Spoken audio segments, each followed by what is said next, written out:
Para sedherek ingkang kinasih, kepanggih malih kalih renungan padinan GKJ Purwantara ing dinten Jumat Kliwon tanggal 12 Juni taun 2026 ingkang kacawisaken dening Sularto saking Pepandan Bulukerto. Waosan kitab suci kapendhet saking lelakone para rasul setunggal ayat 6 ngantos 11 kanthi jejer sayek ing pandonga. Lan kula injing menika badhe maos ayat 8 kalih 11 lan 11 ingkang mekaten sabda pangandikanipun Gusti. Nanging kowe kabeh padha tampa kasekten semangsa Sang Roh Suci wis nedhaki marang kowe kabeh sarta kowe bakal padha dadi seksiku ana ing Yerusalem lan ing sak tanah Yudea kabeh sarta ing tanah Samaria tuwin ing pungkasaning bumi. Para rasul banjur padha bali menyang ing Yerusalem saka ing Gunung Zaitun kang saka ing Yerusalem dawae mung selakon ing dina Sabat. Kabeh padha saiyek anggone mempeng ing pandonga bebarengan karo wanita sawetara sarta Ibu Maryam kang ibune Gusti Yesus tuwin para sedhereke Gusti Yesus. Para sedherek mekaten waosan sabda pangandikanipun Gusti ingkang rahayu kita sedaya ingkang saben wekdal kita tansah dipun atak sabda pangandikanipun Gusti lan iba indahipun menawi sabda pangandikanipun Gusti menika piwucal ingkang sae saged kita tampi lan kita estokaken ing gesang padintenan. Haleluya. Amin. Para sedherek pasamuan ingkang kinasih ing minggu-minggu biasa sak sampunipun Gusti Yesus sumengko dhateng swarga, renungan kita injing punika ngajak kita supados tansah sesambetan kalian Gusti.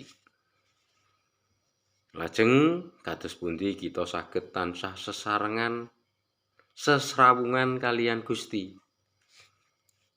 Waosan kita injing punika ing ayat 8 kados pundi Gusti Yesus sampun ngendika bilih sak sampunipun sumengko dhateng swarga supados para sekabat utawi murid-muridipun mempeng ing pandonga.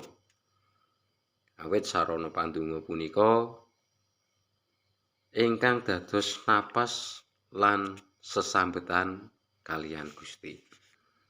Lan para murid kautus supados martosaken paseksinipun bab seda lan wungu lan sumengkanipun Gusti. Punika saestu namung badhe paring pangapunten dumateng dosa-dosanipun manungsa. Wiwit saking Yerusalem ngantos Samaria lan ugi ngantos dumugi ing pungkasaning bumi. Para sedherek pasamuan ingkang kinasih, di era jaman sapunika kalih ewu taun kepengker kirang langkungipun perkawis punika kelampahan lan ngantos wekdal punika kita ingkang gesang ing benua Asia tebih saking Yerusalem kita ngamini lan taksih pitados bilih pakaryanipun Gusti Yesus punika nyata kagem nebus dosa-dosanipun jagat utawi dosanipun kita.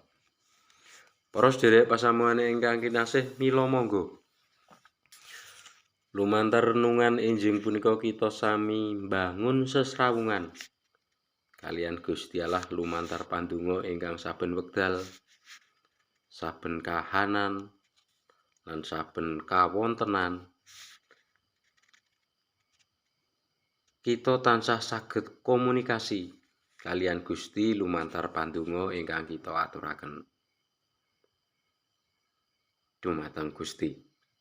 Supados komunikasi kita kalian Gusti boten pedhot lan Sang Roh Suci tansah madangi berkahi gesang kita sedaya ing saben wekdal. Mugi Gusti berkahi kita sedaya. Amin. Sumangga kita ndedonga. Matur nuwun Gusti, enjing punika mugi piwucal pandonga punika tansah mbangun komunikasi kawula kaliyan Paduka ing saben wekdal ing kawontenan punapa kemawon. Roh Suci mugi madangi berkahi gesang kawula sak pasamuan lan ugi berayat. Amin.